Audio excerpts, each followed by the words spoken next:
Hello, Jules Verne here, and today I'm going to tell you a little bit about myself and the hot air balloon.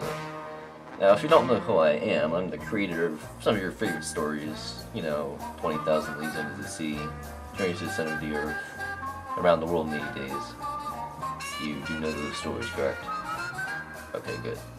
Anyway, as you probably know, one of my books, actually two of my books, Around the World in 80 Days and a lesser-known novel called 5 Weeks in the Balloon, focus on hot air balloons. So there's probably not that many more people out there who know as much about hot air balloons as I do. Except maybe the inventors, but they're not here today, so you're going to have to deal with me.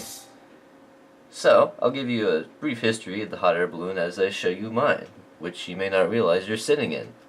Yes, we're flying above the world, but, well, the world's not moving, but, well, that's a property of Minecraft. Sorry. So, I'll go ahead and show you mine first. So this is a design from a late 1700s model. The passenger carrier is red and blue, as you can see. I think there are no ropes or anything in Minecraft, so I had to deal with fence posts, which would weigh it down considerably, but somehow we're still aloft. Up here is the sack with all the hot air in it. If you want to go inside and look, you can just poke a hole right here, which is kind of mean, but whatever. And believe it or not, there's a bunch of hot air in here. Yes, there is. Don't question it. So, let's go ahead and get to a brief history, and then I'll leave you alone. So in 1783, Jean-Francois Pieter de Rosier, that's a tough name even for a Frenchman, was the first man in a hot air balloon. Now, he was tethered to the ground, which we're not today, but he did rise to 250 feet in the air, and if you think that was lame that he was tethered, well, he broke his fear only 1 month later when he took a 20-minute ride untethered. Then, that same year, the Montgolfier brothers designed the first passenger balloon.